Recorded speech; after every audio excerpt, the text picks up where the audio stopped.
All right, I am calling this meeting of the Shaftsbury Select Board to order on Tuesday, January 20th. What day is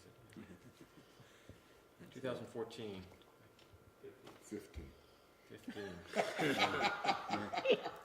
See, this is the people in the office are trying to embarrass me on TV. Okay, first up, does anyone have a conflict of interest with anything appearing on the agenda this evening? No? No. No. Approval of warrants. We have one warrant, check warrant number 15. In the Tim, amount can I of, ask you to hold for 1 second, because yes. this is not recorded. Hold on 1 second, sorry. Slight pause here. Should we do a commercial? Yeah. And cut.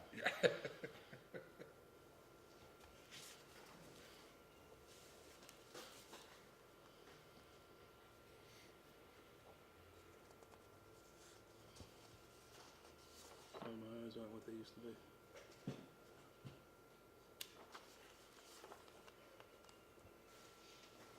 All right, back where we were. Item number 3, approval of warrants. I have check warrant number 15 in the amount of $67,959.99. I move we approve. Do I have a second? Second. Seconded by Mitch Race. Items over $1,000 are $16.07 for American Rock Salt, $16.68 for American Rock Salt, $65.01 for Blue Cross Blue Shield insurance, health insurance, $14,285 to Kelson Plumbing for the work on the Twitchell Hill Pump Station. $13.43 to Reynolds and Sons. That's firefighting equipment. Okay, thank you. $11.23 out of several other smaller ones to Robert Green.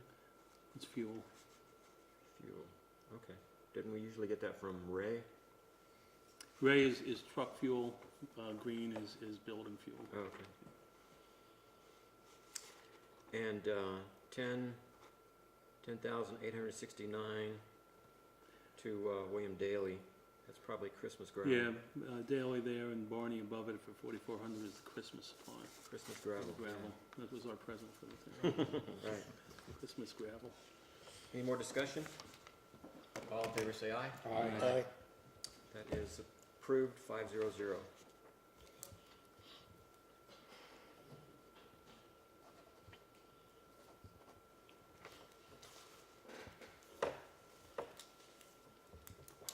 Next up is approval of minutes. We have minutes from our meeting on January 5th. I move we approve. Is there a second? Second. Seconded by Mitch Race. Were there any additions or corrections to the minutes as they were circulated? All in favor of approving the minutes say aye. Aye. All opposed? Abstaining? Minutes are approved, 500.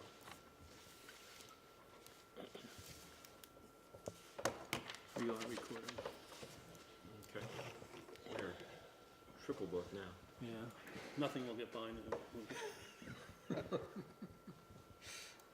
Okay, are there any announcements? No announcements. Are there any public comments? No public comments. Town servicer appointment. Jackie Meyer, why don't you come up here? Thank you. David, you want to lead us through this one? The town service officer is charged with assisting individuals with the town who require emergency food, fuel, or shelter. Have a seat, Jackie, sorry. This is Jackie Myers, who is applied to be appointed as the town service officer.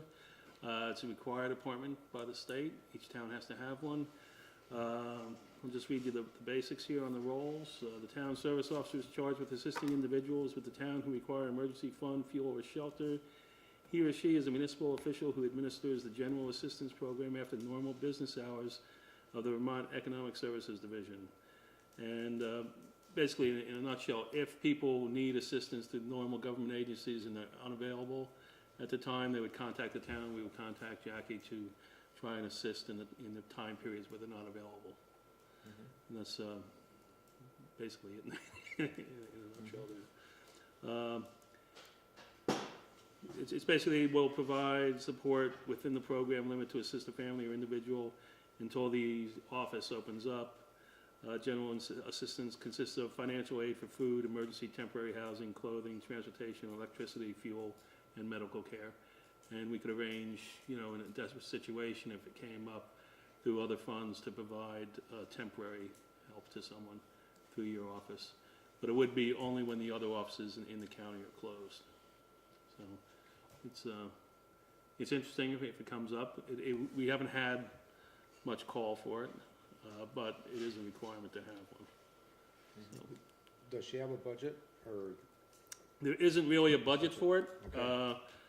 We haven't really discussed what amount of any stipend for being called out or just volunteering to be here. We'll have to take that up. Okay. It would be in line with some of the other positions, I would think. If she was called, it would require an amount of effort to coordinate the assistance that would be needed. From anything from finding food to contacting the agencies to contacting us, we have some funds we could use to carry anybody through in a disaster for a little bit, and then get back in touch with the state and follow up to make sure that it all goes well.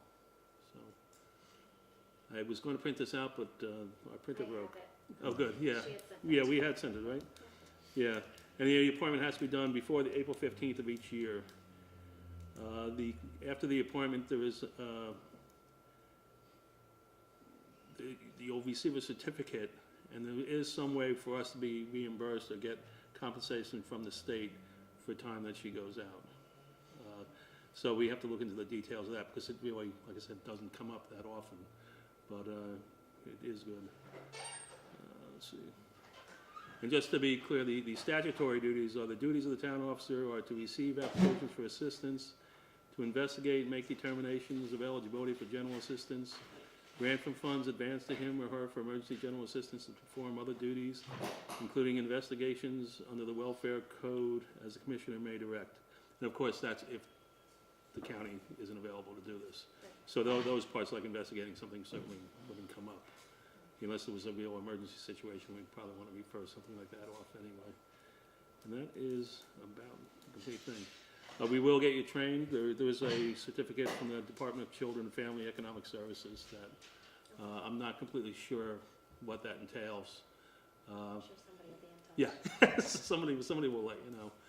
And then we'll need to decide what kind of stipend we would want with it. And I'll look into how the compensation program works with the state, should it happen. Got a quick question. What makes you want to be the service liaison or the service agent? I didn't even know it existed. Somebody had asked me, and why not?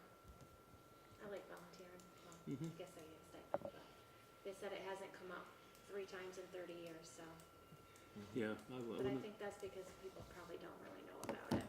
I've never heard about it. Yeah, it's one of those, it is kind of in the background, and of course, because it's secondary to all the county and state services. As time has progressed from the original town service officer, now there's more availability for people to get to other agencies, so it won't come up probably very, very often, but it is a requirement that we have one. So, thank you for volunteering. No problem. Yes, thank you for volunteering. So I'm guessing somebody will be in touch. Yeah. Okay, thank you. So we want to make a motion to appoint Yeah, I was gonna Jackie say. Meyer for the town service officer tonight. I so move. Appoint Jackie All Meyer. I second. Moved by Mitch Race to appoint Jackie Meyer, Town Service Officer, seconded by Art Whitman. Is there any discussion? Yeah, quick question. Who was the last town service officer? Do we know who that was? I don't recall, I remember we had to kind of look to find out. Is that, there was a doctor? Dr. Was that, Barry Dina's husband? Meyer? Was it Barry? Barry, was it? Was it Barry? Barry Mayer? Yeah, I think so. Okay. No one but it was. I'm okay, that's it. I'm good. All right. Any other discussion? All in favor, say aye. Aye. Opposed, abstained? Motion passes 5-0-0. Jackie Myers is appointed Town Service Officer. Thank you, Jackie. Thank you. You. Jen will be in touch and we'll get all the details to you. All right, thank you. All right, just because I just thought of it, let me point out for the recording devices that present here, we had John and Jackie Meyer up until now, they're leaving. We also have Jay Palmer, Derek Carson, and Tom Madison. Road foreman report. Yeah, I'm gonna do the road foreman report. Terry and the crew were out quite a bit this weekend with ice and things. The big thing going on right now is we had a large leak of fluid from the PTO pump in the new tandem dump. We were able to fix it, and we're on the phone with Vikings Hives to find out why the little screw doesn't stay in place, because it's threw the whole thing off, and we really, I forget the exact amount, but we use an awful lot of transmission fluid to try and keep that thing going. So we're going to look into that a little bit more. We thought it was a bigger problem, but fortunately Stephen was able to find out exactly where it was coming from and take care of it. The bigger issue is the new loader has a problem. The turbocharger is probably going to blow out, and if it does, it will damage the engine apparently, because it will bring in, You'll suck it right through. it'll suck it right through. Yep. Yep. So what we've done is we found a turbocharger on eBay with a 1-year warranty for about $500. From John Deere, the turbocharger goes for about $13.80. So don't want to start spending money on it right away. $500 is the price we paid for the whole thing, but if it's not on, we're going to run the risk of just wiping the engine out. There's not one on that forklift that you can No. use? No, apparently not. So, because anything on that, we're going to strip and put on this one. Yeah, no, I know they were, Yeah, but I yeah. didn't know. No, I don't think the other one has the same turbocharger on it. It's not identical, so it's, I don't even know if that has a turbocharger, but Steven's saying that we need to get a new one. And he's found it on eBay for $500. So, you know, we just want to let the board know we're probably going to go ahead and buy it. Otherwise, you know. I think it's been a big asset so far, so. It moves, I tell you, it does move an awful lot of material quickly. Start with the little things and hope this is it. Yep. You know, Did- unfortunately, it wasn't covered in transportation up here, is what I was told. Did they cover that exhaust pipe on that when they moved it up there? No, they didn't. They didn't. That's what No, it's- that's no, what it yeah, said. no. Which, Sometimes they'll get them spinning backwards. yeah, and then they're- that's pretty much exactly what they said, is that it should have been covered in transport and it wasn't. So I guess that's what it does. Yeah, it spins it backwards and then Yeah. starts sucking the oil out of the motor.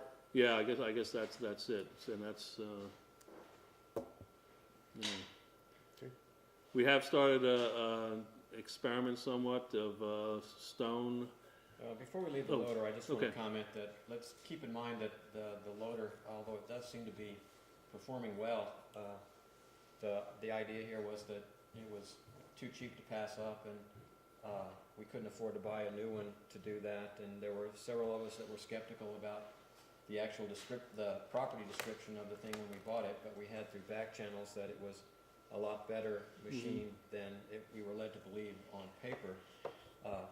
And that's all great, but let's keep in mind, we don't want to end up treating this like it was a machine that we bought new. $500 doesn't sound like a lot, but we've had it, what, less than a month? A month? Yeah, a little over a month maybe. So let's keep an eye on those repairs. Steve's gonna be able to do that. Oh, yeah, he'll do it here. It's, he's very familiar with the whole process. But it is something, you know, it's a month and this is the first thing, so we do have to watch so it doesn't get out of hand. Right. But I do think Kenny hit it exactly right. That's how they described it. It was transported with it open, and it does just that. So that was unfortunate. But So how do they know it's going? It's ticking or whining or wheezing, or how do we know it's going? Well, number one, you lose power, Mm-hmm. and if they get bad enough, I've seen them suck the oil right out of the oil pan. Makes a reverse suction. Instead of blowing it into the motor, it takes it out. Okay. Okay. Doesn't have the power it had when we first got here then? Or- I would assume, I mean, I don't know, you know, I haven't seen it run. Or any equipment that I've been around when that happened.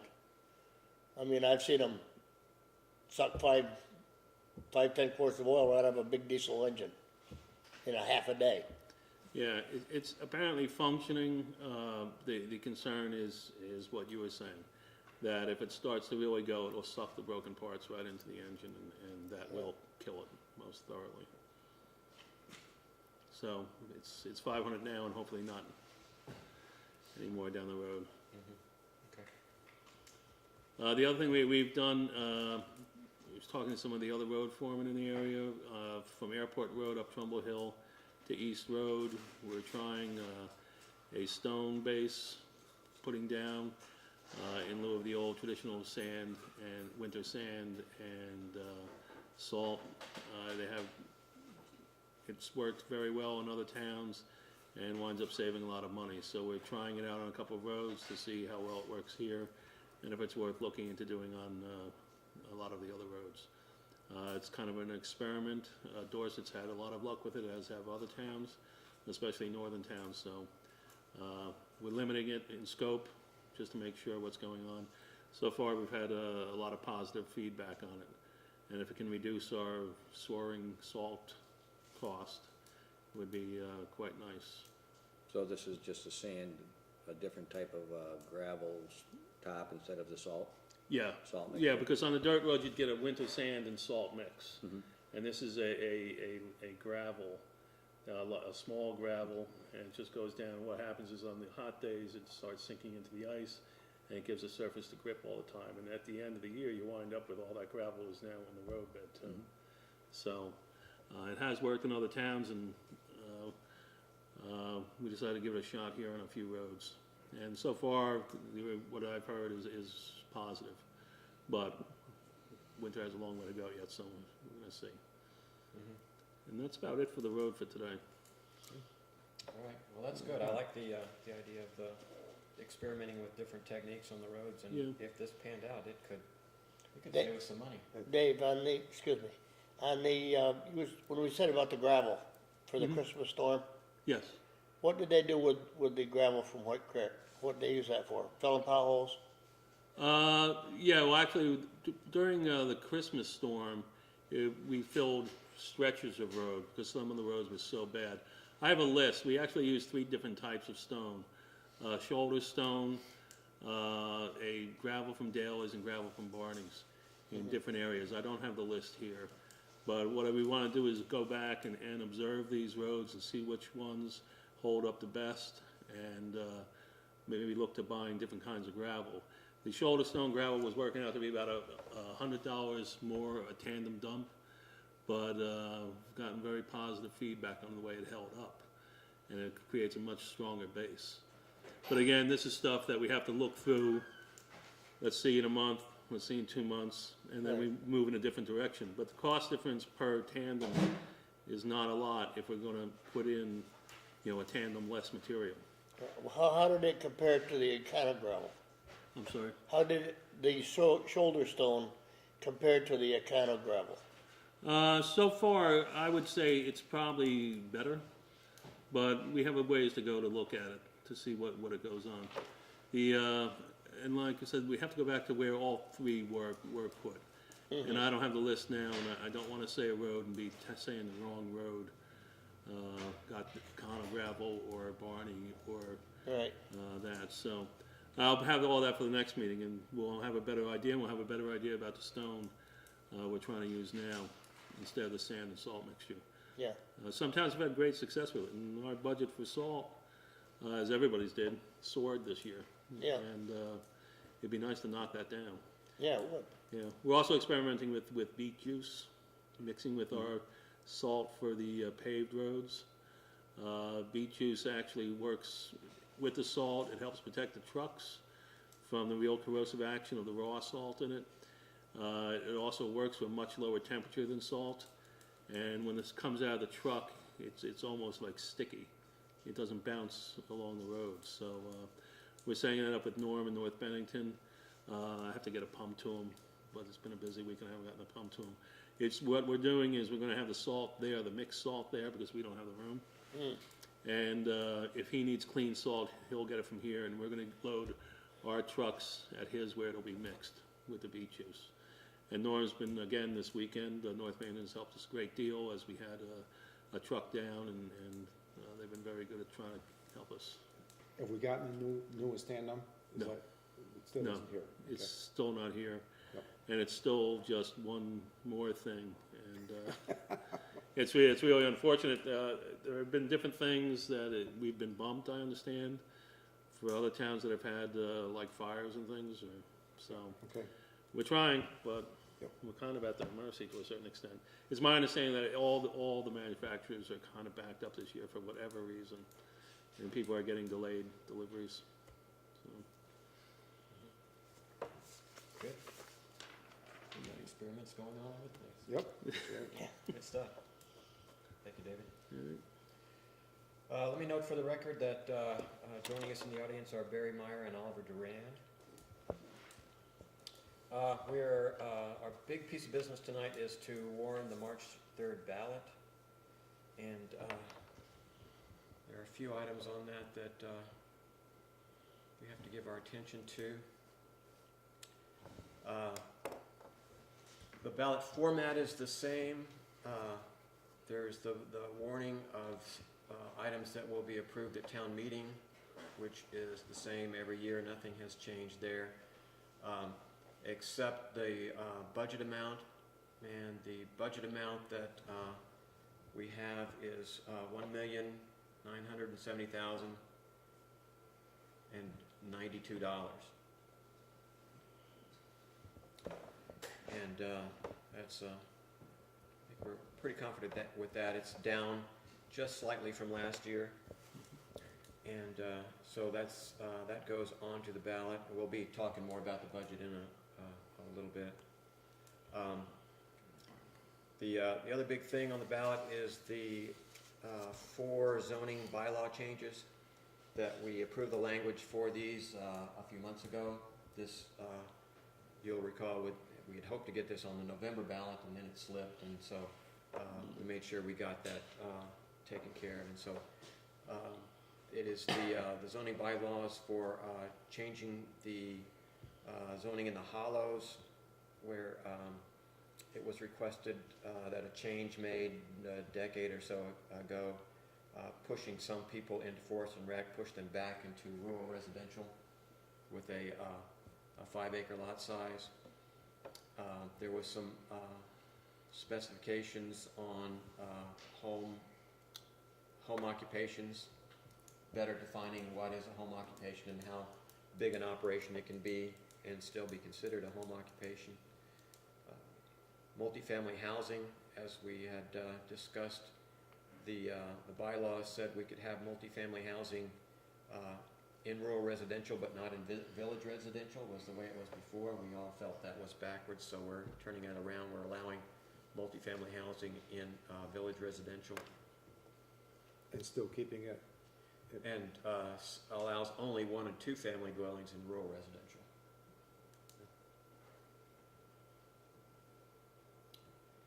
And then the subdivision regulations, the main point there was that we were increasing the incentives a little bit, that the incentives that encourage builders, if they come in and build, to cluster development in areas and allow more open space in others. We have had such a provision in our bylaws that it had never been taken advantage of, so we thought by increasing the incentives to do that, we might see something happen there. The other one is the purchase of the property on North Road next to the landfill.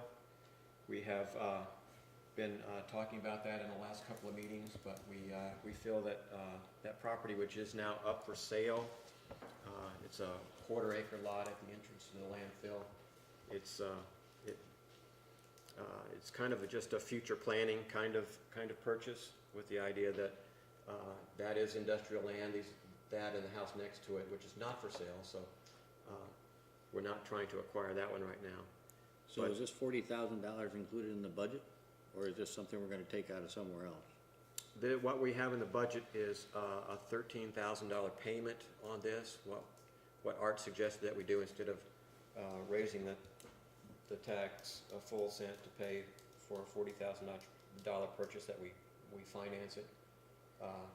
Bill tells me we can finance at 2%, 2%. and I thought 3 years was probably long enough to do that. And so I programmed in a 3-year mortgage on that. If we only get one property and the other's not for sale, what are we gaining? Except taking away industrial's land. I mean, We would like to get that second property. We don't have to get them both at the same time. We don't have immediate plans.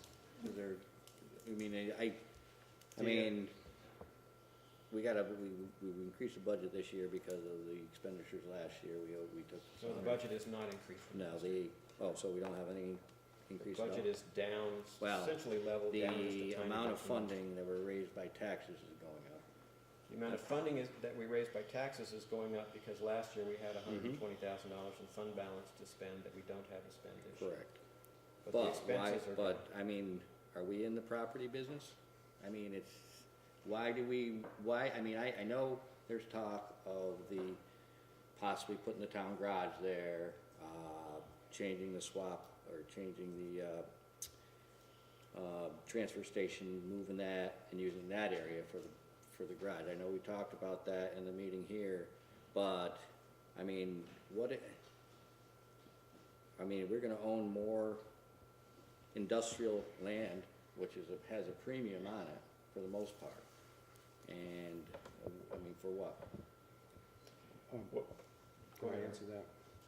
One of the main reasons is that there's a well on that property. Mm-hmm.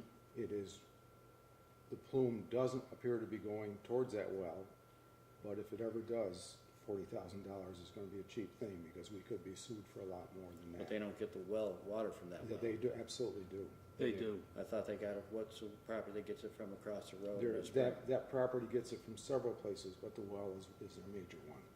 Yeah, the next door property that's right at the entrance to the landfill is getting their water from across the road, from a well across the road. I'm hesitant, but spend the money for it. We never voted on this. The select board never voted to enter into a contract, did they?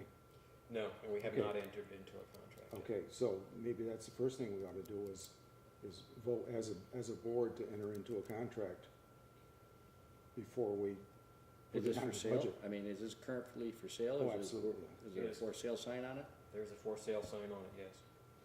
So, Do you think someone's gonna buy it? I can't imagine anybody wanting to buy it just because of the location that it's in. I think the town should feel the same way. Save the taxpayers $40,000. Well, as our, The liability, is there liability? They know they live outside of a landfill, they know it was capped. What real liability do you have? Maybe we ought to run it by the lawyer. Well, just to give you a little insight, it is one of the required tested wells twice a year, Mhm. as part of the whole landfill closure. I think anybody can sue for anything whenever they want.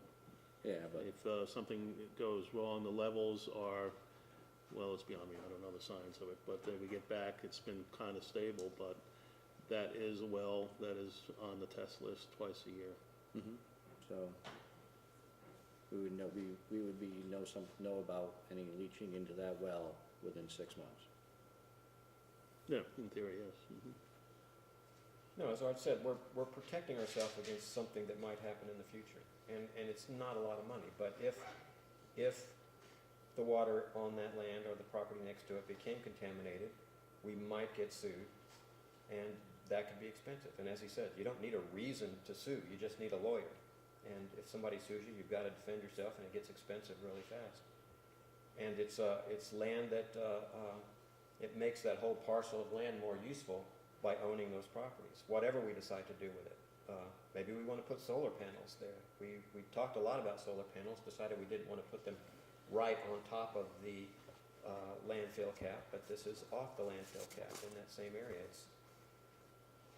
It seems like a way to protect ourselves and to take land that really doesn't, by all rights, should not be residential, and turn it back into industrial.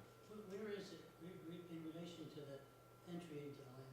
Right to the west. Second house. Yeah, you go into the landfill, there's that green trailer that sits there right at the entrance, and the next one over to your right as you're going in. So it includes the house. Pardon? It's the quarter acre plus the house. Yes. It wouldn't be an ideal spot for solar panels. And is anyone living there now? No, the lady who was living there died, and it's the heirs that are putting it up for sale. Do we have insurance to cover?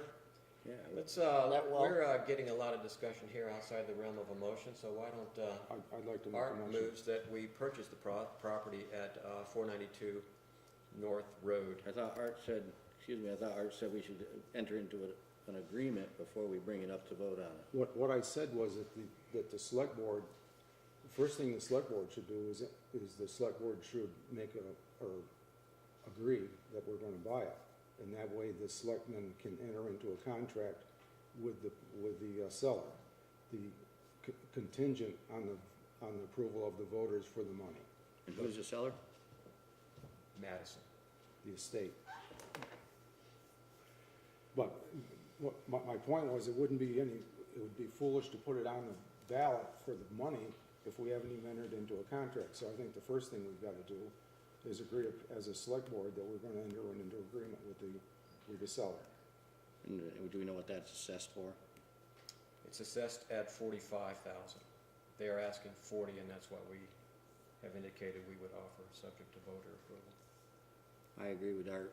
I don't think it should be for this. I think we should see if they even consider it. No, my motion is that we enter into that agreement right now. Art has made a motion that we seek to enter into an agreement to purchase the property at 492 North Road. Is there a second? Second. Discussion.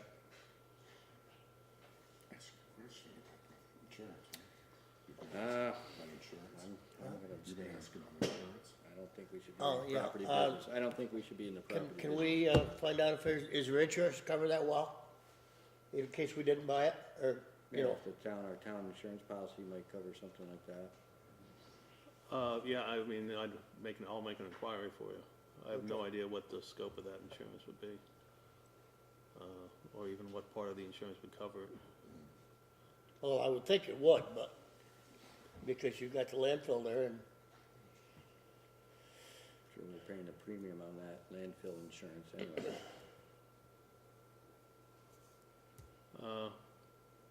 Do you think we have reason to believe that insurance on the landfill would protect us from? well, I mean, you would think movement of that that because of the location and everything, and the landfill's been there for how many years?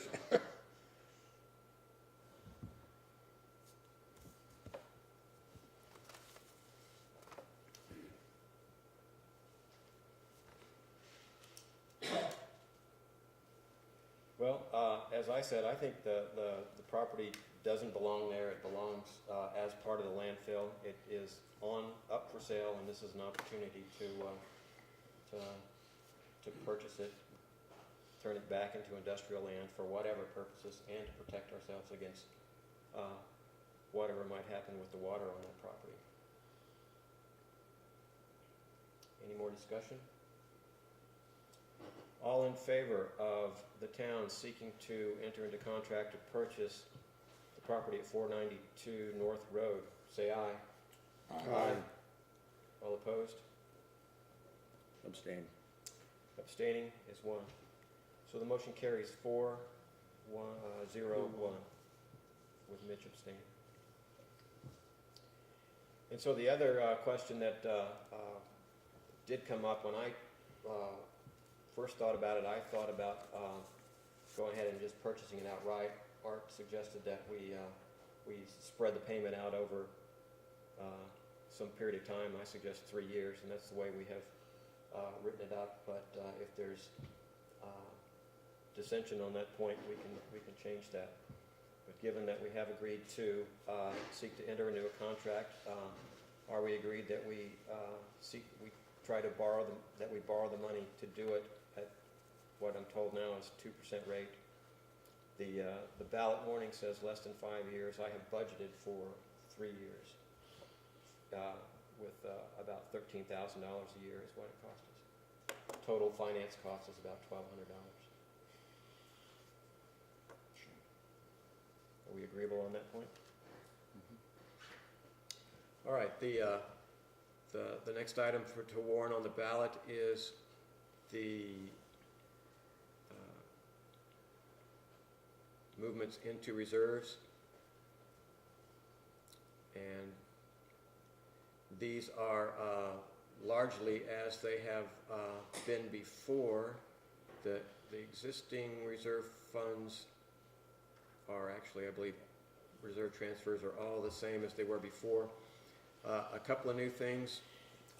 We are proposing that we create a Class 3 road funds and move the money that was in the operating budget for capital improvements into a Class 3 road fund. The reason for doing that is to allow for simpler budgeting. Our fiscal year divides in the middle of our construction season, and we're always struggling with trying to finance capital projects like road improvements across that fiscal boundary, and it makes things very confusing. The sidewalk project is the classic example, and David and I were confused about that up until 3 o'clock this afternoon again, about whether we had finally reconciled how to handle that. The other point to make about this is that previous year budget for capital improvements on Class 3 on roads was $19,000. We're suggesting we up that to $30,000 and begin to start looking at how we can shore up these roads, especially the places that seem to have problems every year. The airport road and airport road is that high on the priority this spring. Oh, yeah. Again, because we've talked before that, but the priorities will be set during mud season to see where we're having the most problems, but clearly Airport Road is due. You know, I've already had the state engineers look at that too, and they have made proposals to work on that, so. Now, when Peckham purchased Daley's, was there a covenant in the deed or in the transfer that they would help maintain that part of Airport Road? I was told that there was some sort of, in the transfer of the deed from Daley's to Peckham, that they would help maintain that part of the road. I haven't seen it. Yes, they've supplied a lot of material. They've graded it with their own equipment many times. I also have talked to Brian Lent, and once we have the recommendation of the state as to how it's going to be done, and everybody goes that, they will donate a lot of material. Okay. If not all of So it. they're pulling their Absolutely. part of it. Okay, Absolutely. That's what I'm asking. The Veterans Memorial thing, are they, the $3,000, is that for upkeep of it, or is that for? No, what they're looking for, they're looking to buy a couple more plaques. Okay.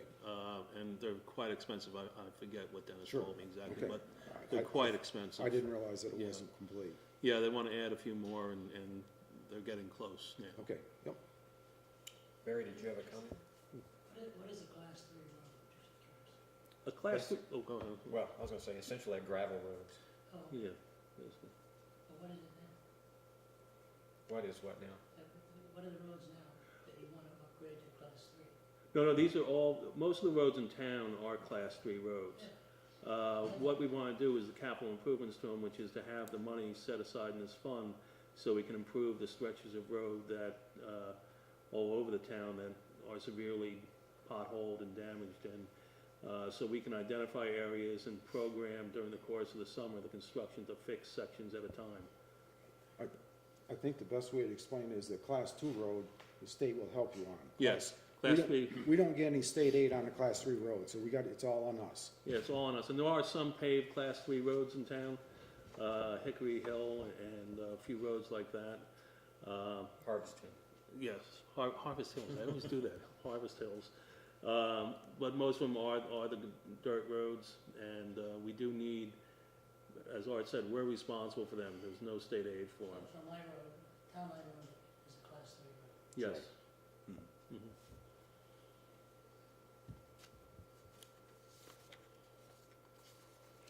And then, the Cold Spring Historic Site is the project that I've talked to you about that we're, seeking grants on. I'm asking that we, put $10,000 into a fund to help get that project going. I'm hoping all that, will ever be needed from us about that, and the rest can be funded with grants, but that would help us, do whatever initial engineering we might need to do to find out, what we can do there, water permitting and that sort of thing, and then, possibly if we are able to get matching grants, that, we can match the grants out of it. Has there ever been any estimate of what that would cost him, or is there nothing designed down there yet? No, but if you put a gun to my head and said, pull a number out of the air, I've said $45,000. So, the grant I'm seeking right now from the Vermont Art Council is a $15,000 grant. Is that a matching grant, or is it at a? That is not a matching grant. That's all, That's a and straight that's grant. basically to do the study, to find out what it's gonna cost, or just an, That grant's purpose is to, it's called Art and Infrastructure. So the purpose of that grant is to help towns find an artist and use an artist input to make infrastructure artistic and more attractive. And but it also helps buy materials and stuff as long as they're related to the artistic aspects of it. Which I think in this case is just about everything except maybe the water pipes, if we are actually able to So put a fountain this in. one be another line item year after year to maintain this site, to make sure, There would probably be some incidental cost. I suspect if we are able to create a water fountain there, we'll have to test the water every year to the tune of a few $100s. Other than that, I'm not expecting it to be a big maintenance project.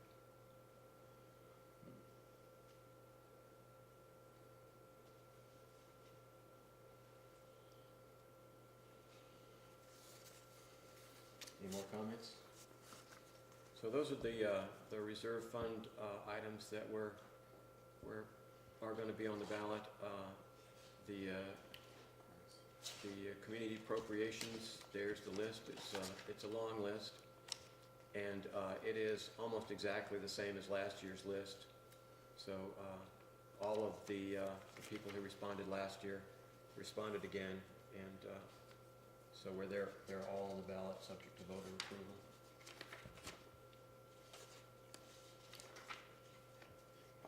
How does that work? Those numbers aren't included in the number that we're asking, or they are? They are.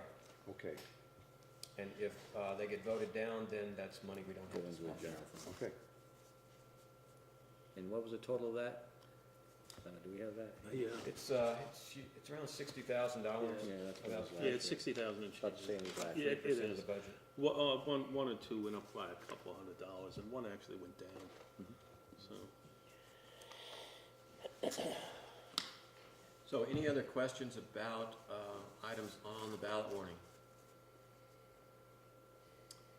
Okay, I move that we approve the ballot warning for March 2nd and 3rd as read. Is there a second? Second. Seconded by Mitch Race. Any more discussion? All in favor say aye. Aye. Opposed? Abstained? Passes 5-0-0. Okay, I request you all sign so we can record this.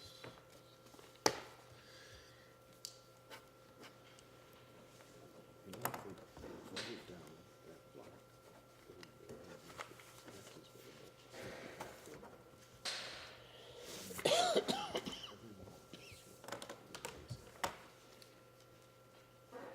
And the reality is, it's a measure of Oh, you know what? I just funding. went through the ballot.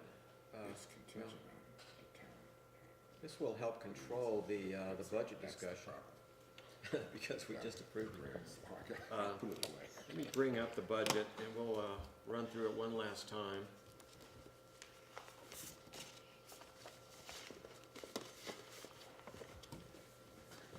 So many of them are imaginary. Okay, this what's in- As I indicated in the email, I've rearranged the budget a little bit as per the suggestions that our treasurer, Bill Fisk, has been suggesting for some time, that we take the movement of money into and out of the reserve funds, out of the operating expenses and revenues, and put it at the end, so you can see what's going in and out of those funds, and also so that we can fund capital projects like the Class 3 road fund that we just talked about, funding out of the fund and not out of the operating budget, and then we don't have to worry about that fiscal boundary that lands in the middle of our construction season, and so we end up having to, budget projects in half.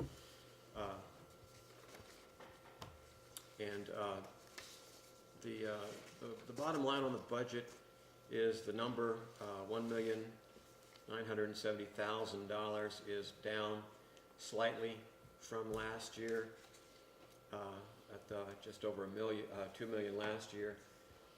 But again, we've level funded the budget, but because of the last year when we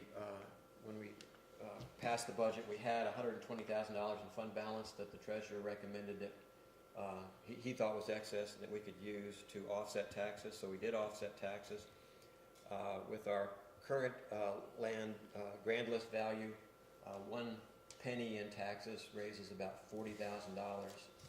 So that $120,000 that we had to burn last year saved us from raising 3 cents in taxes. So this year, even though we have held the line on the budget, we are looking at a 3-cent tax increase because we don't have that extra funds to spend.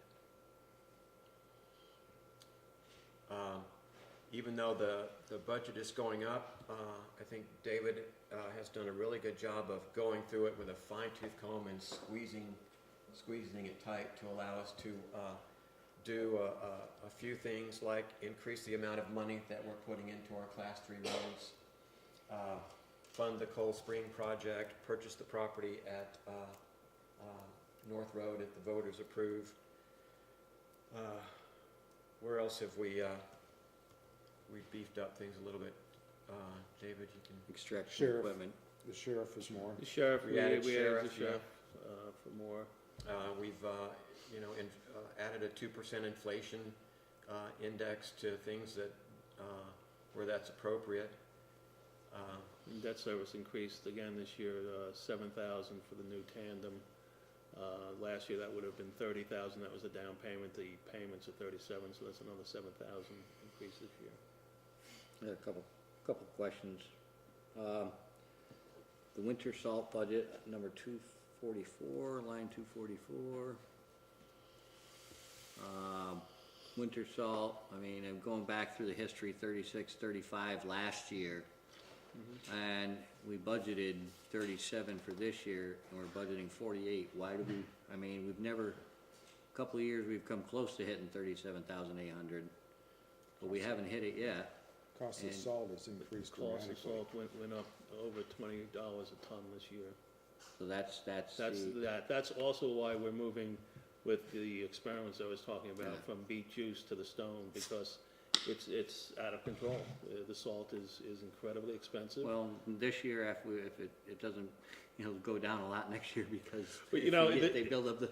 It's the vagary of it, it's the budget. If the world stays the same, this might turn out to be a little short unless we conserve somehow by the stone project or the beet juice. And even 20% over 36 is, what, $7,200 on 37, still less than 48, but I'll let it go.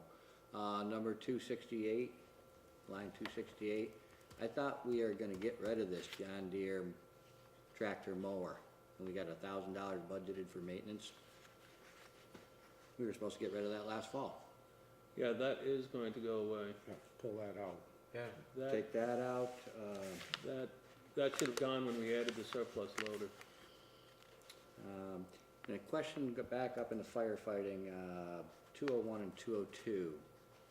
All right, hang on a second. So we're agreed that Get that rid was of just that. an oversight? Yeah, that should have gone when we added the loader, we should have dropped the, And I didn't get this until about 2 o'clock this afternoon. I don't know if anyone else has seen it. So, well, this has gone around in various forms. forms. Forms, yeah, it's changed We in were detail. we were but- working on details through the weekend on Mm-hmm. trying to get parts of this done. But, I mean, yeah, we'll get a better jump on it next year, so we don't have to wait till the last meeting to approve it, and get more of the board line by line and have more budget meetings. But, just to go through some of the stuff that you have done, Dave. The 201 and 202, the extraction equipment and equipment replacement for the fire department, what is the difference? I have to see. Hold on a second. I mean, I know the extraction equipment is specialized, it has a special pump that they need to replace on one, which is causing, $5,000 increase of the budget. But what's the equipment replacement? Is that strictly suits and, boots and? That is a normal amount for all Hoses. kinds of equipment, from hoses to couples to spark plugs. Perpetual replacement of To, suits, you name fire everything. apparatus, okay. The 5,000, the pump extrication equipment, which they've asked needs to be replaced, and I believe they need a new one. That's why we added that line, or bumped that up this year. Because what's happened with the fire department too is many of their calls are turning to vehicle extrication work. It's car accidents, Mhm. and they need, to and I get think the residents want the most modern equipment they can have, especially if they're the ones in the car and they want to be taken out. So the chief has recommended buying this new pump so that they can work more efficiently. We'll have 2, I believe he said, so that they can. Oh, so he's work not on- replacing one at a time? Or is he replacing both at the same time? I thought he has 2 pumps, 2 extracting. Yeah, Dog these black. are things that need to be replaced. Yeah, Mhm. yeah. I mean, I remember him, but another thing, he increased training to 122%. And did I miss, I don't think he said did he say something about training? Any increase in Yes. training budget? I don't remember that. Yeah, he was here. He wanted more training. He wants to send the people for more instruction. He wants to beef that up. Mhm. When he came and made his presentation. Because I just basically, remember. everything on the change in the fire department was based on the chief being here and his request to update things and to bring the department more up to speed with training and especially have reliable equipment, especially in the extrication. The extrication gets more complicated every year as cars change. Okay, and just one other thing on Lister's wages. Over the years, we've put more on professional services, and we've never used the Lister budget for the last 5 years. And I don't know why you could probably take some money off of there, because the trend is Lister's wages are going down and the professional services are going up. And we got them exactly the same. Well, the listers' wages are based simply on the $10 an hour, 8 hours a week by 50 weeks is $4,000 per lister, and there's 3 listers. And they, because they're elected officials, they can show up for that time and expect to be paid for it. And that's my view of that. I know back in 14 it was at 7,500. This year we're halfway through it. So I didn't see change in it. From 13, you can see when it was budgeted for 18, it was down to 10. And then they changed it to 13, it went down to 7. But for this year, it's 12, we're about 50% through. Maybe it's 46%. But still, when you break it down between the 3 listers, it's $4,000 a year. Like I said, divided by 50 weeks, it's 8 hours at 10 apiece. 8 hours a week. Yeah, and they are in 8 here hours a week. Monday and Wednesday. I just see the trends. I don't know why we. Well, as time changes, and this is something that will come up is where this goes. But for now, the system works well, and it's. I can't see cutting them, because like I said, it is an elected position that. Y'all know what I think about the sheriff, but I'm not going to bring that up. So that's all I have. What's the story on our contract with the oil, our oil pricing, did we contract a certain amount, or was it just a price? It was a price. And an amount? I have to check because it was bid before I got here, so Okay. I can't say specifically. I just wondered, I mean, if we contracted for a certain amount at a certain price, and we Mhm. can't get out of it, but I just wonder at what point can, I don't think it was that, I don't think we locked in at a price, I think it was strictly. oh, yes, we did. We locked in at a price? Well, I don't know if Yeah.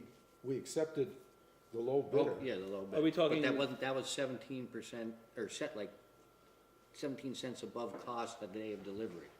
So it's not really locking in. I think but you're right. I think That's you're not right. really I think- locking Usually, in. yeah. I think our price was based on what. Day of delivery, Yeah. day of charge, that day or- of delivery. or Whatever Albany or what Yep. they call the rack Yeah, price. poured it all, because our diesel fuel is way down. Okay, Yeah, Good. that's way down. We're really not gonna use that much this year.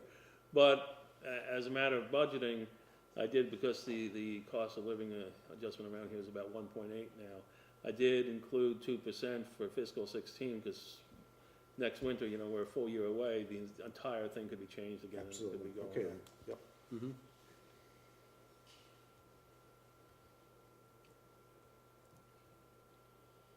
That's all I have. Anybody else?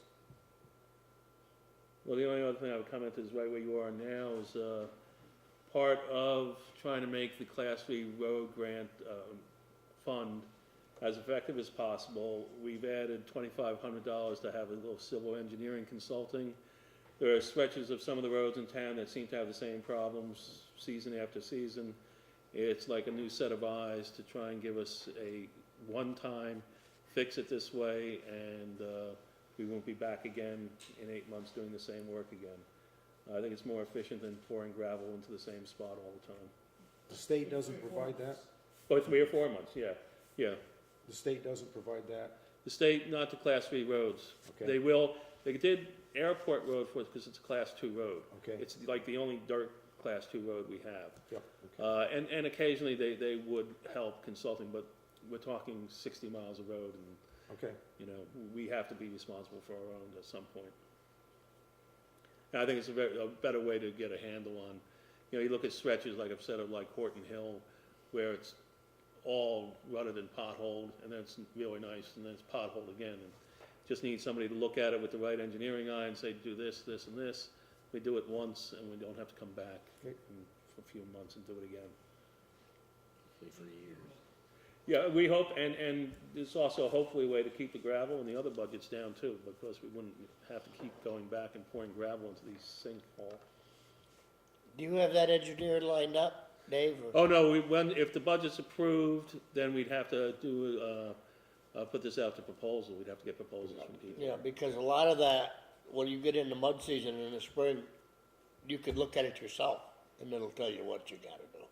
Yeah, you know, and there's areas that keep coming up that seem to be repetitive problems, and people have looked at them over the years, and it's really a way to get a new set of eyes. It's kind of like Brownells over there, Yeah, where we got the engineers there, and we did an incredibly cheap fix, and the road stayed right where it is. And that turned out very, very good for us. I think, you know, similarly, we've all tossed things around about Airport Road, and we've heard different proposed fixes. I think the state's given us some good guidelines now, and they are gonna work a little bit more with us, because this will take place obviously in the spring. But on trenching that and changing the whole contour of it to make it better. And then we won't be out there putting stone in it and grading it nonstop through the year, which is what it appears to me we're doing now. And that's expensive. Do we have a ripper that we can hook onto our grader? Like tongs that actually rip the surface right Yes. that we do? Yes. Do they go, how far do they go down when they rip it? Well, that I have to the check. big one's probably close to a foot. Yeah, it should, I mean, at least that far to get it, okay. Yeah, well, and that's other things that are coming up that we're gonna work on too, is a plan on how to go around the town with ditching, grading, and get more heavily into the maintenance. There's a planning program, sorry, we're off on roads here for a minute, but there's a planning program from the state of Maine that is being put around the listserv for Public Works in Vermont now.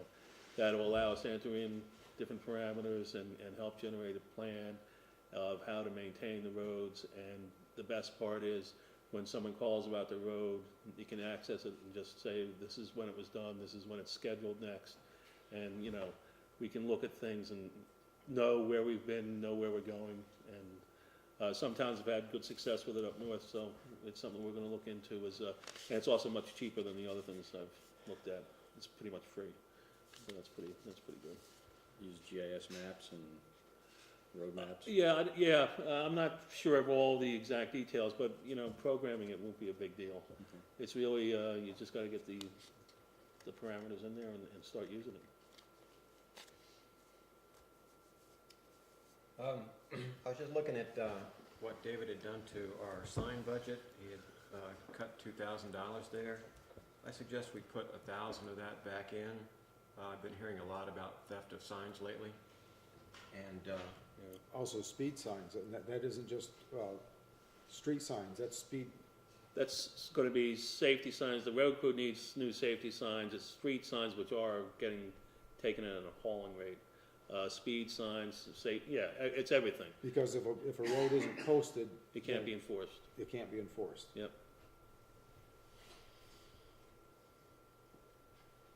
And our budget number stays the same that we just signed.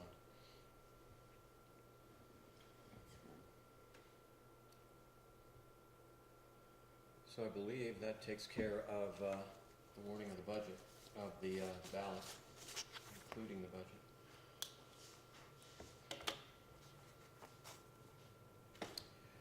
I had hoped that I would have the select board town report text written by now. I have not. I'm hoping to write that in the next few days. I can put that report together and send it to you gentlemen over email. If there is little or no discussion about that, you can respond to me on email and indicate typos and that sort of thing. If we need to have a discussion about the town report in the budget, we need to do that in open meeting. So I suggest that we be prepared to have a meeting next Monday. That's just slightly past when Bob Holmes would like to have that report. So give me a chance to try and write it in the next few days. I'll get it to you. And if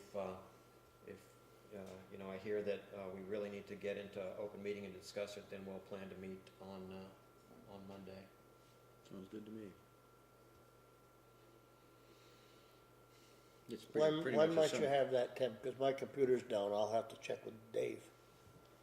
I mean, it's basically, it's summarizing what we've just talked about with the budget and the letter and the whole thing, right? I mean, that's what your message. Yeah, well, it's a recap of the town, of what's happened in the town relative to the select board in the last year.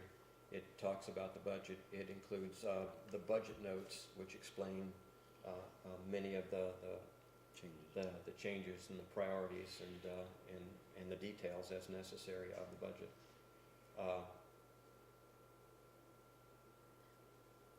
Thursday? Okay, I'll check with him. I don't know when I'm gonna get that computer back.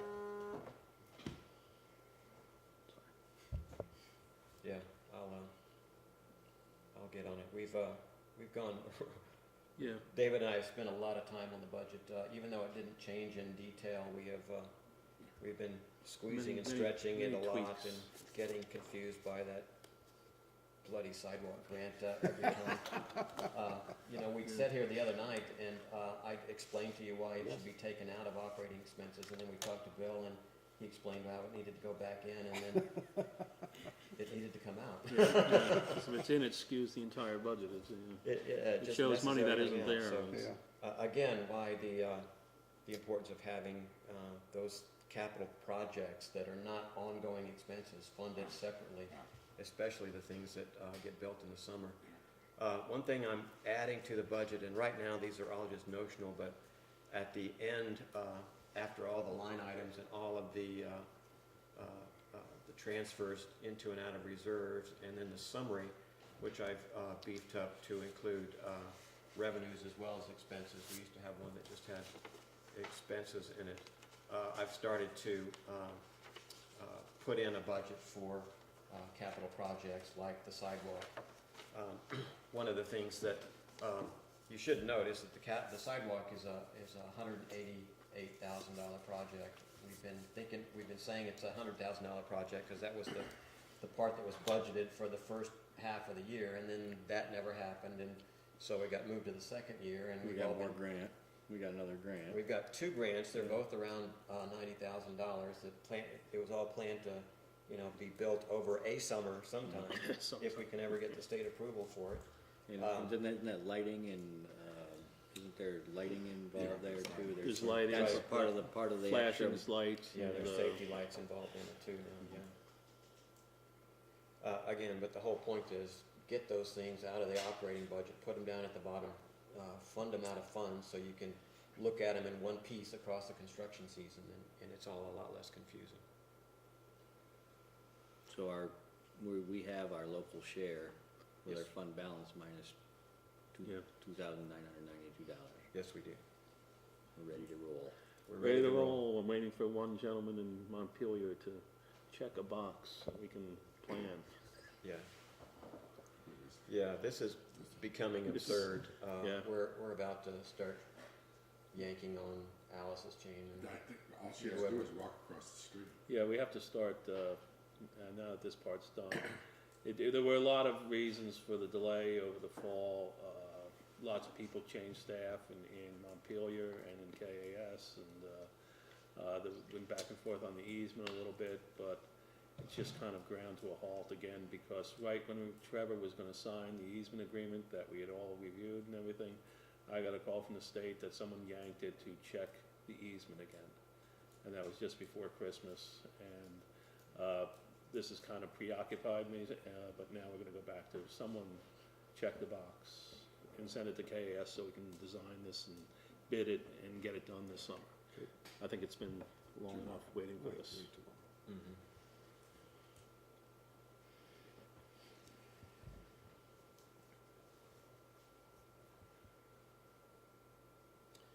All right, the appointment policy. We had the business first about the appointment policy that we couldn't find a signed copy of it. Mitch and David and I got together and agreed what we thought, and Ken, what we thought was the original policy. And then so we decided the remedy there was the three board members who were there when it was signed before recognize it as the original policy. We would sign it and put it into effect, and that would take care of that detail. Clerical error. Yeah, clerical error. Which is, and not to belabor it, but this is the one to be signed. I was gonna put your names on it with boxes to sign, but the printer broke, so instead of doing this again, I think we can just sign and date the bottom and just Mhm. close this out. Sounded good to me. Wait, is that the bottom? Yes, that's Oh, page okay, three. you put the last Yeah, page on yeah. top, good, okay, thank you. Yeah, just You to gonna wrap. put one date on the top or like one? Yeah, you just put one date, so it's good, just to move it along. Unfortunately, of course, the printer broke to finish the day. I know how that goes. It runs out of ink. Yeah, well, we started like spitting out paper clips and then call for service. I was like, oh, good, that's, Oh, you mean Staples? yeah, Staples, not paper clip. That would be interesting. The other points related to that is that we didn't follow the policy very well in terms of making the announcements when we were supposed to. And so what I'm suggesting that we do to fix that is that we announce as per policy, although a little bit late, the openings for DRB and Planning Commission, and that we extend the deadline for new applicants and old applicants to offer a letter of intent to, I believe that is supposed to happen by tonight. I suggest that we move that to February 2 to give new applicants a chance to offer a letter of intent after our announcement tonight, and that we extend the deadline for letter of support to February 16th to give people a chance after they hear who the applicants are on February 2 to offer letters of support. It's my understanding that these people that are coming up have put in their letter of interest, Everyone for the DRB has, except Spur. except for Planning David Commission. Spur on the planning commission, and I've left and emailed him, I mean, and I so don't know. Jim. I don't know if we need to extend it, or do you have people in mind that are gonna apply for them, or, I mean, Well, of course, we the- did say that there were 2 DRB positions available, and we're looking for people we're 1 man down on the planning commission. So I think we gotta extend it. Yeah, I think the spirit of the policy was to make the announcement, make it known to the public, give new applicants a chance to apply, and then once everyone hears who's applying, they have a chance to offer letters of support. The way it is now, the people who are on the board may be the only ones that know that the deadline is come and gone. So that's why I'm suggesting that we just extend that by essentially one select board meeting. So I move that we extend the deadline for offering a letter of intent to apply for the DRB and the Planning Commission to February 2, and that we extend the deadline to offer a letter of support for candidates for DRB and Planning Commission to February 16th. Do I have a second? Second. Seconded by Art Whitman. Any discussion? Yeah, I just says, I mean, there's a reason we had this a policy to get it engaged. This doesn't really throw it off that much. But we did make an announcement on television that the positions were open. Mhm. We did do everything we should have based on the appointment policy. And I'm not sure if people are interested, we have open positions. They could just apply a letter of intent. It doesn't have to be. It's more for the people that are, for the renewals, and I mean, for anybody interested, actually. I don't see what this gains us. I think You're it breaking gained. our own policy after we just adopted. I mean, Say that it's- last part again? You're amending the policy that we just adopted. No, we're trying to correct our mistake in not following policy, is the way I see it. While we may have discussed those openings at the earlier meetings, I don't believe we announced it, and I don't believe we put it on the website or They were on- anywhere it's been on the else. website. It's been on the website. It's on the website in terms of you can go there and look and see who those people are, but I think the intent of the policy, and you can correct me because you wrote the policy, I thought the intent of the policy was to make this open, make sure everybody knew when these things were Mhm. available, That's exactly and right. give everyone a chance to apply. So Okay. that's why I'm suggesting that we extend those deadlines. Jay I Palmer. just recommend that you do say that this is a one-time occurrence and this will not happen again next year. Good point. I agree. This is not setting a precedent, once the policy's Mhm. been established or won't follow. Good point. I move that we amend the motion I just made to say that this year we extend those deadlines as I indicated. I second the amendment. Any discussion on the amendment? All in favor of the amendment, say aye. Aye. The amendment carries. The motion is that this year we extend the deadline for offering a letter of intent for DRB and PC to February 2, and extend the deadline for offering a letter of support for candidates for DRB and PC to February 16. Is that February 2nd, is that the Monday of the meeting? Yes. Yes.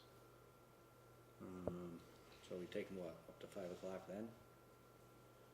Yeah, we can take them up to 5 o'clock. Yeah, we'll take them up to 5 o'clock and then announce them at that meeting. Okay. Any more discussion? All in favor, say aye.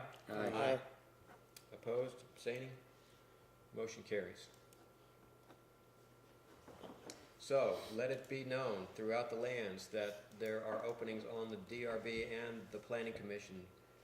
Chris Panessi's seat is open on the Planning Commission, as is Tom Huncharik's, and on the DRB, thank you, and on the Planning Commission, David Spur, his seat is coming up for renewal. And And we there's have a an open vacant. position too. Yes, on that's the been planning vacant for quite We some have time. had a vacancy on the Planning Commission for some time, so there are two opportunities there. and that we will, those wishing to apply need to submit a letter of intent to the town administrator, and you have until February 2nd to do that. And on February 2, we will announce the candidates. Good? Item 13, I wanted to just make you aware that there was, I did get a call as health officer. There was an incident that occurred. It ended up not being an incident, but I did have a landowner worried that a tenant was keeping the property in poor enough condition that they were worried that there could be infestations, that there could be fire hazards. And a couple of days ago, I and a state fire marshal inspected the property. I inspected as health officer, he inspected as fire marshal. I believe that the tenant, when informed that the fire marshal and the health officer were going to inspect, clean things up a bit. What I saw in the apartment was lots and lots of stuff piled everywhere, but there was no rotting garbage. There was not a smell, as the landowner had indicated. There had been a smell before, and the fire marshal found only that there were some extension cords that looked to be in long-term use, and his recommendation is that extension cords be short-term use. But even things like egress to windows and doors, he could not cite them because there was actually maybe a foot-wide path through the stuff that you could get to all the windows and the doors. So, and as you know, there's the laws are certainly the renting laws, the rental laws are very much in favor of the tenants in Vermont. I certainly cannot, as health officer, evict somebody, for example. And I did not see anything that I thought was a health hazard or a danger to other people, and the fire marshal did not think that there was a danger to the other tenants, although he did make a couple of recommendations. So I just wanted to make you all aware that that did happen. Town administrator's report. We have a few procedural things. The first is the certificate of highway mileage. I need the board to sign this. There's no change in our mileage. This is so that we get our $155,000 from the state for highway repairs. All of us? Yeah, everyone should sign it. There's a box somewhere. Yeah, just sign it.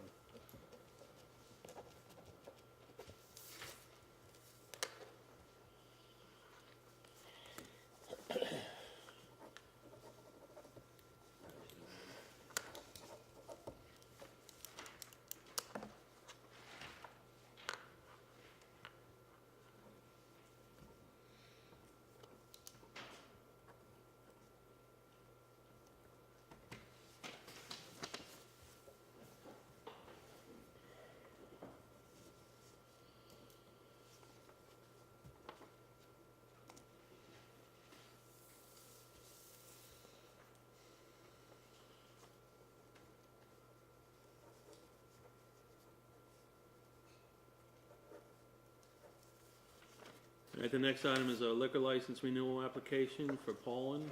Motion to approve liquor license for Paul. Second. Second. Motion is made by Mitch Ray, seconded by Tim Scoggins.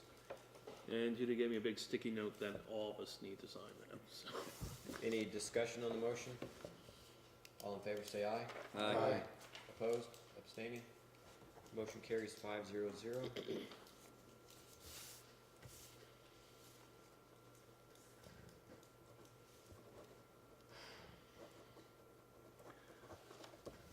As you sign that, I'll go ahead with the proposal for electrical work. We're going to request proposals for electrical work in the town garage. The basis will be that the work includes the moving of a breaker box. These are from the OSHA inspection. We're only doing what needs to be repaired to meet the OSHA requirements because they have to be done by March 10th. There'll be other things that we'll do later on in the year. to keep the building up to date. But the work now would include the moving of a breaker box, replacement of the garage exhaust fan, installment of exit signs with lights and a wired CO2 monitor, inspection of the, the inspection, it says here, can be scheduled by calling Terry. General questions can be directed to me. Terry will take each contractor who calls, and they'll review the entire project. The project itself, it will not be that expensive, but we'll put Does he have any specifics? I mean, the move, does it say move breaker box, replace 14 lights? We're not doing the lights now Okay. because Strictly the breaker? there's a leak in the roof. Okay, So when we fix the leak in the roof, then we'll talk about the lights. That'll be a bid later on. okay. This is strict OSHA requirements. The breaker box needs to go from here to here. It's too high? It's too high, and there's a huge obstruction in front of it. Okay. There's also a breaker in it, an open breaker area that has to be closed. The fan switch is in it, so that has to be done. The fan itself, which is right over it, just has to be replaced because it's horrible. And Okay, then so it's pretty specific. it's straightforward Okay. stuff. And part of the proposal, what I like about the proposals is, you get the electricians. It's pretty standard what we need, but part of getting a competitive bid is make a competitive bid, get us the proper wiring, and of course, permits are required in this. So, get it permitted, get permission from the electrical inspector to do it, install it, and compete by what you're offering us. It's all spec'd out, what you gotta do, what kind of materials and all that? No, No? because for one, I'd have to hire someone to tell me how to spec it out. But two, if I'm gonna have competitive bids, qualified electricians should be able to give me competitive bids. And by choosing materials, that's how they will, Oh, I didn't know if protect their OSHA, margins. if Oh, OSHA. no, OSHA just says, move this to here, Yeah, okay. put these lights up, and the fan, although in generality, she said the place should be better vented. I think the fan is a disaster, it's my personal thing. We gotta get a better fan in there, because we have to vent that better. Yeah. And we're gonna address that again with the roof, but this will meet the minimum standards that, she wanted during the inspection. And part of that was putting the CO2 monitor up in the rafters, so that, if it's getting too bad, the thing will shut down, we'll have to open the doors and stop work for a little bit. Later on, there will be, a number of purchases, to finish this off, but right now, we're sticking to the minimum for OSHA. This has to be done by March 10th, and, it's pretty much just straightforward, put some things up. When the electrician starts the job, he has to get a permit from the fire marshal. The fire marshal is gonna oversee that everything that he puts in Yes. is up to code. Yeah, He- if permits are required by the state, all permits are required by us, and he That's has right, to he's get- not gonna put anything that No. doesn't meet code, so No, it'll all be done. no, and, a licensed electrician is, risking his license by doing anything, otherwise, that's why you deal with them. Yeah, I just wanna make sure that everybody's on the same page is all. Yeah, and this is strictly what OSHA said has to be Yeah. done. It's these few things. When we get into, like I said, we have to fix the roof, but the crew's gonna do that. We're just gonna get a scissor lift and replace some of the ceiling, sorry, not the roof. Okay, Replace some of some of the old sheet rock panels have disintegrated, basically. And so we need to replace them. Unfortunately, during the course of that, we discovered the roof is leaking, so we're gonna have to address that in the spring. I don't wanna do anything with the lights while the roof is leaking, so it does need better lights, but that was not cited by OSHA, so we'll do that in the spring. And a few other things that need to be done over there. But these are the mandatory things, so we're in compliant by March 15th.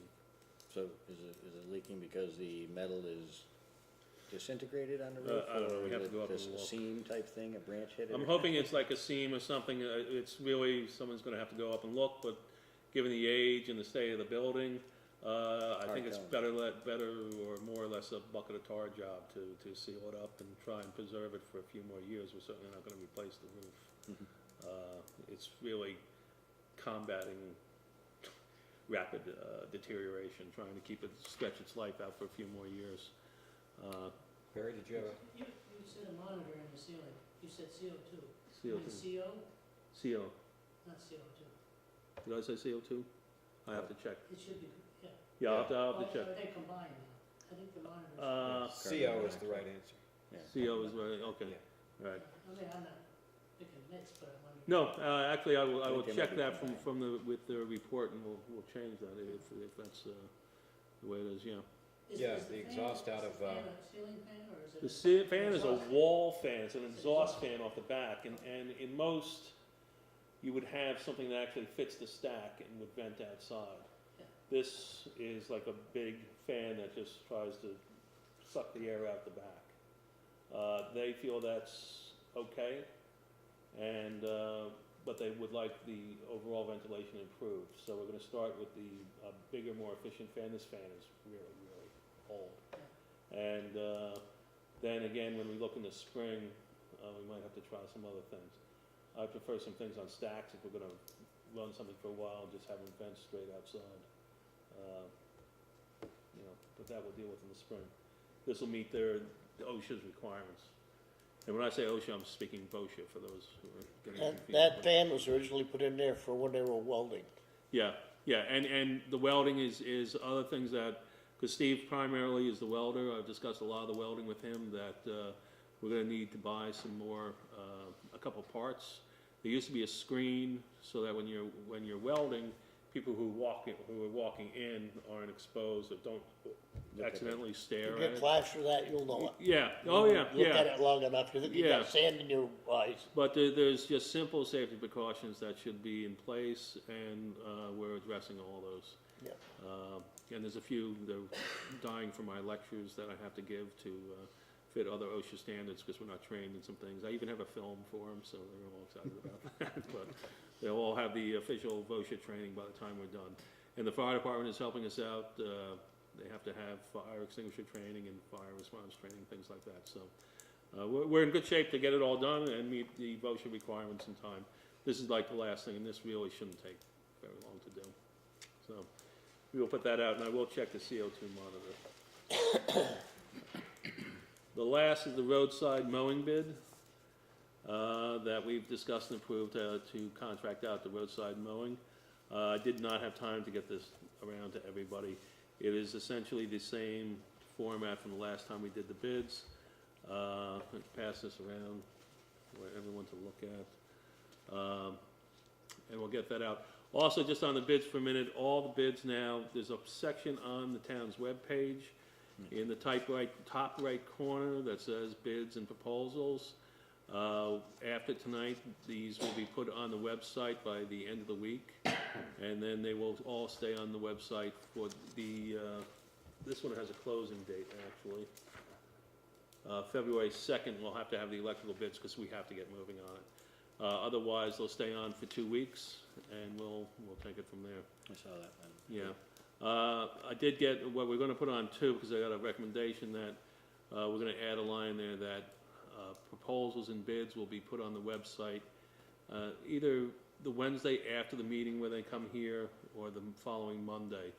A contractor suggested to me that, well, then I'd always know that if I just look on this day or that day, I'll see what's new. That's not a big deal for us to do, so we'll do it that way also. And of course, that doesn't include formal bids over 10,000, which goes through the whole process of newspapers and everything else. This is under 10, Yeah. right? That's what we're talking about here, because this is a formal bid, because we expect this to be $15,000. So after you approve this, this will be in the newspaper and everything else. I make a motion, we approve the invitation to bid for a roadside mowing. I'll second.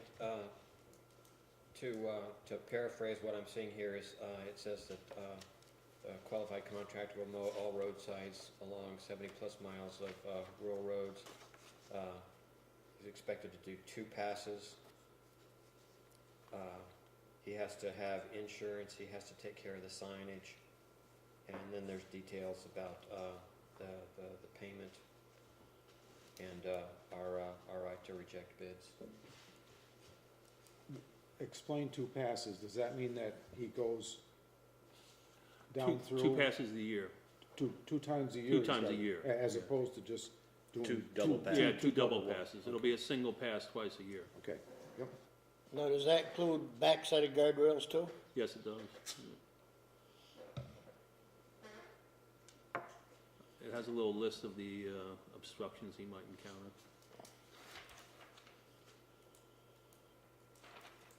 It is essentially, not essentially, it is the same bid that went out the last time, Couple with the years dates ago. changed, Yeah, yeah. a couple years ago.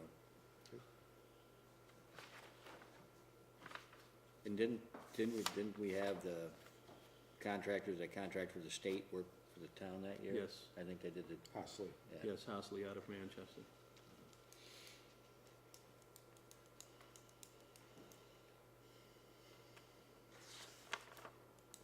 And this is a service that I've been reading on the listserv that quite a number of towns contract out now. The price of this mower is like incredibly expensive. Any more discussion? All in favor of accepting the bid as circulated? The bid description as circulated for advertisement, say aye. Aye. Opposed? Abstaining? Motion passes 5-0. Do you need us to sign this? No. Okay, then we're good. Good. And the last is just an informational piece for the town's highway and bridge weight restrictions filings. I just have to update the information changing me. Basically, we don't have any town highway bridge restrictions that are outside of the state parameters. So it's just a formality of my changing the name with Margie and things like that. All our bridges fit whatever the state standards for wherever they are. And that's it. Okay. It reminds me that there has been talk from time to time about having weight limits on the roads, the dirt roads during mud season. I don't know how the board feels about that, but the idea is that heavy logging trucks driving making shortcuts through our towns are contributing to the poor condition of the roads in mud season. Doesn't have to be a logging truck. I only use that as an example of a heavy Yeah. truck. No, it could be an oil truck too, and they Yeah. need oil, so you gotta be careful.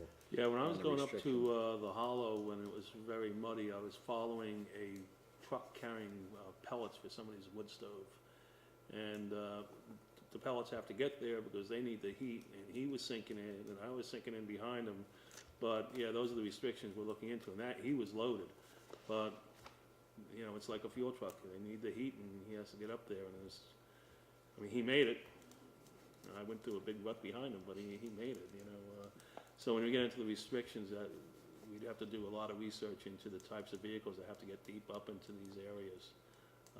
Yeah, he wasn't what I wanted to be behind on the road, but, I mean, there was an oil truck up there too, going up past Blue Pond Four Corners when I was there, and, you know, he probably had a full load too, because he was going in pretty good too. Well, I mean, some of the roads, you don't have to have a lot of weight to go in. No, You know, no. like quicksand. That's hopefully what the Class 3 road grant will start to alleviate is, Well, I think the town has got the right, at any time they want, to post the road absolutely. in the It's springtime. It's, we can, as long as we notify them, we can do it. And And I we think have emergency that's rights. aimed more at somebody just going right back and forth. Yeah, if, Like a load of logs today and then tomorrow another load and, you know. yeah. I mean, like you say, what are you gonna do with a fuel truck or a pellet truck? I mean, they gotta have the heat. Any other thoughts on that? Is something this board wants to pursue? No. No, not at this time. Okay. Any other business? None here. Heard anything more on that culvert in the hollow, the big one? No, that should be coming up in a couple of weeks. Because what's gonna happen now with everything in the state is we're gonna hear what we're gonna get money for. Those are East Road and the Hollow are ongoing requests. I was talking to Chris just before the holidays, just confirming that we will hear, it's almost February, so very shortly, what's gonna go on with those. And we just have to wait. They you know, they go through the process down District 1 here, and what they recommend goes up to the state, and then the state discovers how much money they're getting to send back to us. And it's just kind of a waiting game. All departments are told they gotta cut their budgets. Yeah, $100 million short. yeah, $100 million shortage, so, you know, we received $128,000 roughly for White Creek last year. Are we gonna get another paving grant this year? When these budgets are cutting, toss a coin, you know? I would hope that we get the culvert funded, And if not, we'll have to look at things. Has anybody looked at that lately to see if it's got any worse? I can check with Terry, you know, they're up there, during the Christmas mud season, everybody was up there quite a bit.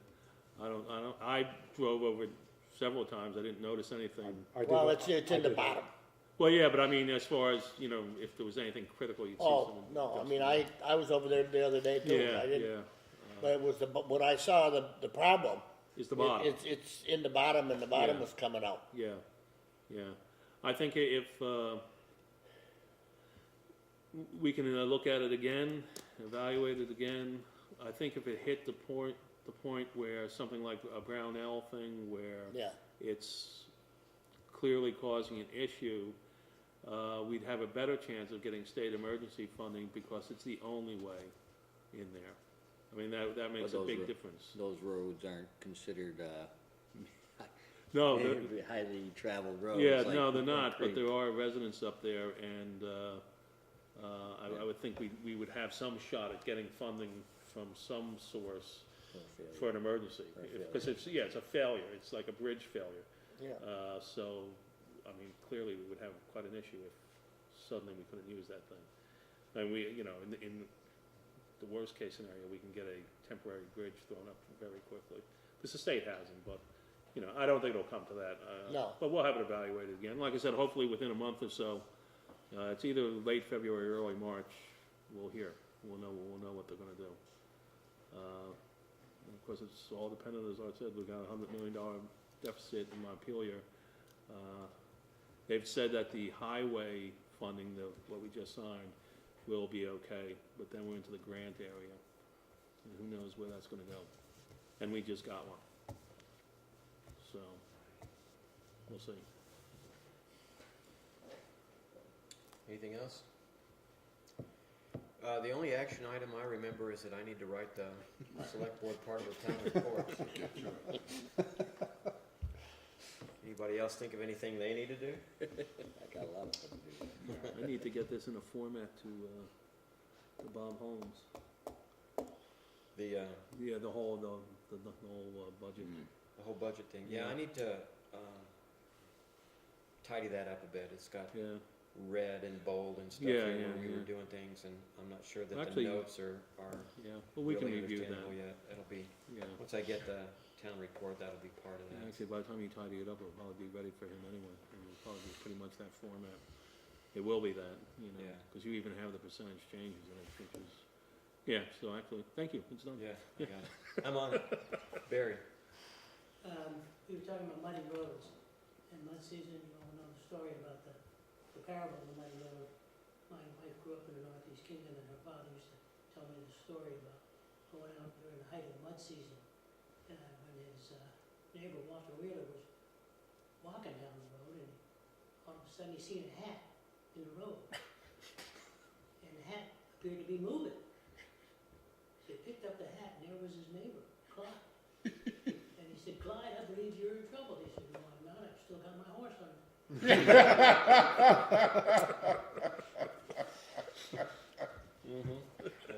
Yep.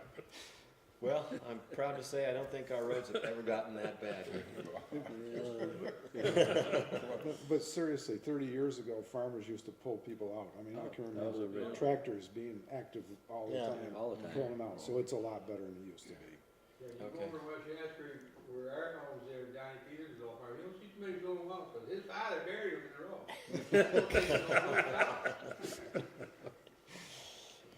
Well, I appreciate you saying that, Art, because I'm sure Terry hears every day that the roads have never been this bad in the Yes, I 50 know. years that that person has been here. Yep. So, I was hearing that back when I worked for the town. Or by Randy Nails, that was always bad too. I move we adjourn. Second. Second. All in favor, say aye. Aye. My next meeting. Very good. You made I it. expected it to go a lot I longer. thought we'd be here till 9. Yeah. You made it in time. That's not, Oh, you're still I told late. him Well, it'd be a couple minutes. Oh, yes. Well, we have our. I don't think we have to worry about anything happening at the federal level. Oh, really? Yeah. Congress will keep repealing Obamacare. Obama will keep vetoing it. Oh, that's good. I couldn't believe today, all this hype about the meeting, And the Democratic I got this Party on, I better turn it on. putting out all this information, how much better off we are now. Alright. compared to our state. I mean, economy's better, you know, unemployment's down. Sure. See you later. Deficit's down, and Mitch McConnell gets up and says, oh, it's the same old thing, tax and spend, look at